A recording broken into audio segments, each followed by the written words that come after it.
Hey everyone, Swanton007 here to do a DVD review, but something a little different today because, as you guys would have known, I have not spoken for a very long time. And I just felt that watching the Stone Cold DVD that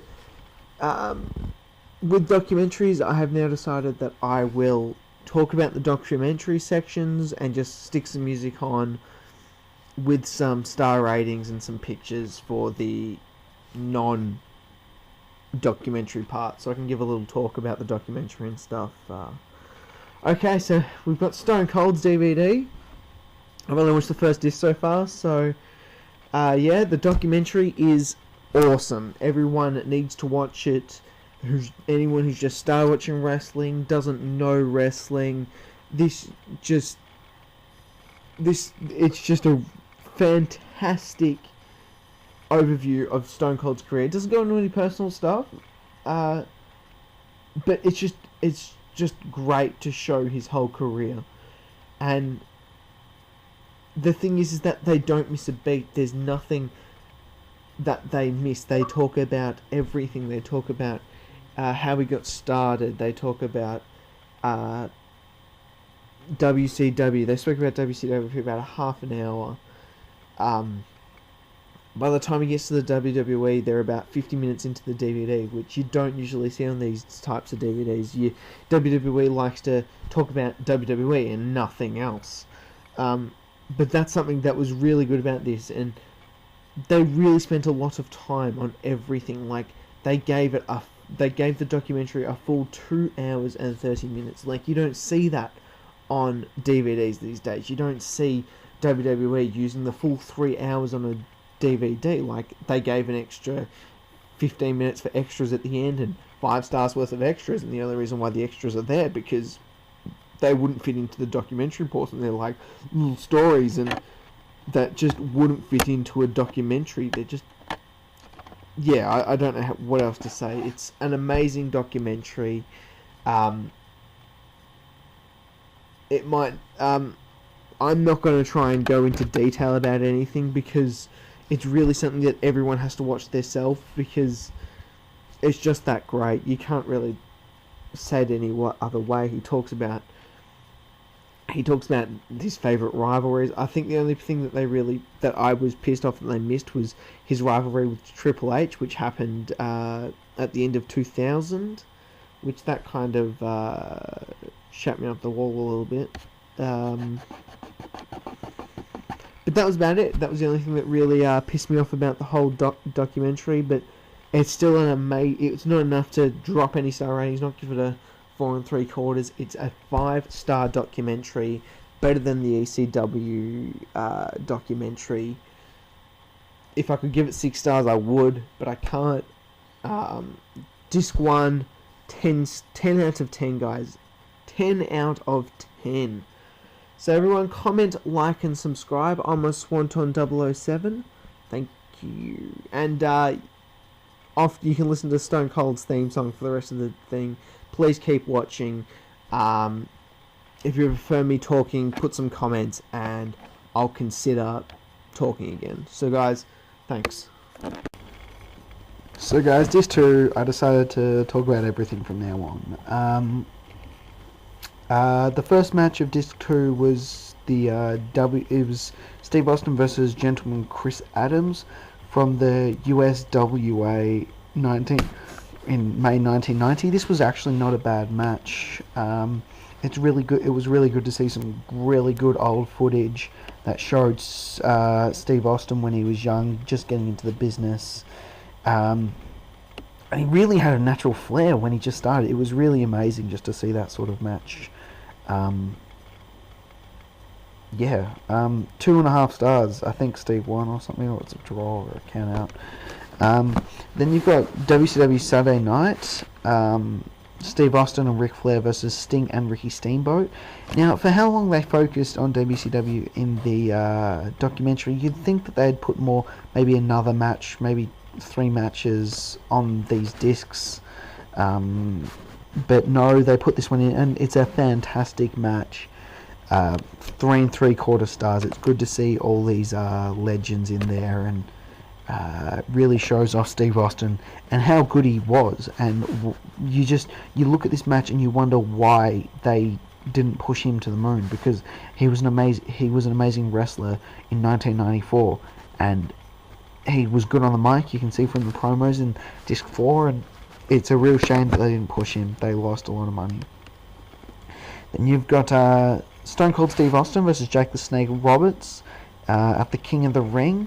That match got a 1 3/4 stars. It ends with the promo, the famous Austin 316 promo.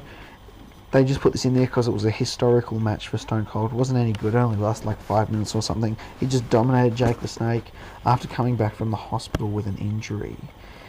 Then you've got the WrestleMania 13 submission match, which everybody knows is amazing. Stone Cold, Bret Hart, 5 stars all the way. What was really good about this match is because everybody's seen it, they didn't just whack it on the disc. They have given it a commentary where Jim Ross and Stone Cold talk about it, which was very interesting. They talk about how the psychology worked and what was going on at the time, and it was really good stuff. And everyone should watch this match, and the commentary to it was just great, and just a great added extra to it. Then we've got Stone Cold vs. Rocky Maivia for the Intercontinental Championship at DX in Your House. Nothing really that special. You could sort of say that this was the first match between Rocky and Steve Austin. I'm actually hoping that from this match sort of goes on to a Greatest Rivalries disc, Stone Cold versus The Rock, which would be great to see. I'd absolutely love to see that sort of that Greatest Rivalries DVD. But this match was good. You got to see the Godfather. Oh, what was it? It was when he was in the Nation of Domination with the Godfather, D'Lo Brown, and what was it? Ron? No, not Ron. Yeah, Ron Simmons. That's right.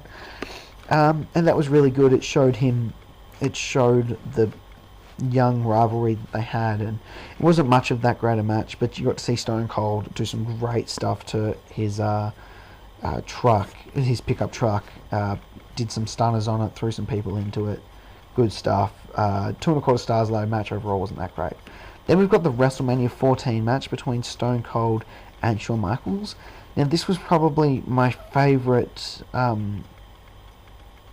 commentary, because it really gave a lot of insight into the match, like what Shawn Michaels was like at the time, and what mindset he was going through, and how he absolutely despises this match. Even though I've given it a 4 stars, I thought it was a great match.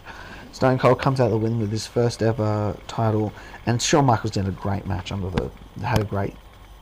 the situation with his back. But very good disc. Disc 2 I've given an 8.5 out of 10. Good stuff. I just think it could have gone a bit longer. Now disc 3,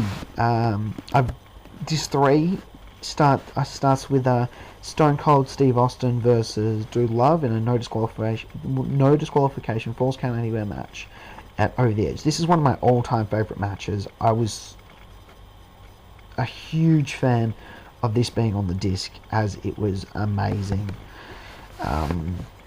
I've given it 4.5 stars. I think everybody should watch that. It's a real forgotten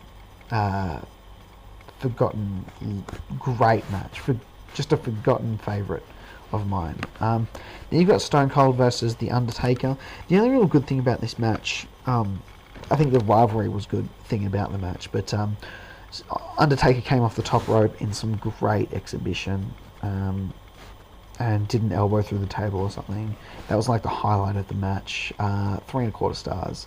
Then you've got a Raw match between Steve Austin and the Big Show. I didn't really understand why this was on here. I think it was for the promo. I can't remember what the promo was about, but it was not a great match. Really could have been replaced with something else, but didn't really hurt the disc. I've given it 2 stars. And then you've got the WrestleMania 15 match, no disqualification match between Steve Austin and The Rock. Sorry, guys. This was a good match. Steve Austin and The Rock's first match at WrestleMania. I don't think there was commentary with this one.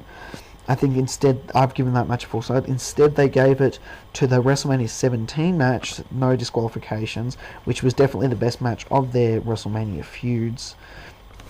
As I gave it a 4.5 stars. Amazing match. The commentary was great. Just, it was a huge spectacle. Overall, I gave that match a 4.5 stars. And I've given Disc 3 a 10 out of 10. Now, Disc 4, I have given a 9 out of 10. Because it was only 2.5 hours and they can fit the full 3 hours onto it. So there's just a rundown of all the things, and if I thought it was like good, bad, crap, indifferent, alright, amazing, if it was funny. He had a lot of funny promos, especially near the end, which were good. And really showed Stone Cold's overall sort of persona thing. I've given Disc 3 a 9 out of 10, and overall I've given the Stone Cold DVD a 9.5 out of 10, because Disc 1, the documentary, was just amazing, and I just felt it was worth. I'll give it a 9.25. No, 9.5. We'll leave it at 9.5. So guys, I'm on Swanton 007. This was the Stone Cold, the bottom line on wrestling's most popular superstar DVD review. Please comment, like, and subscribe. I will be talking from now on, guys. Thank you.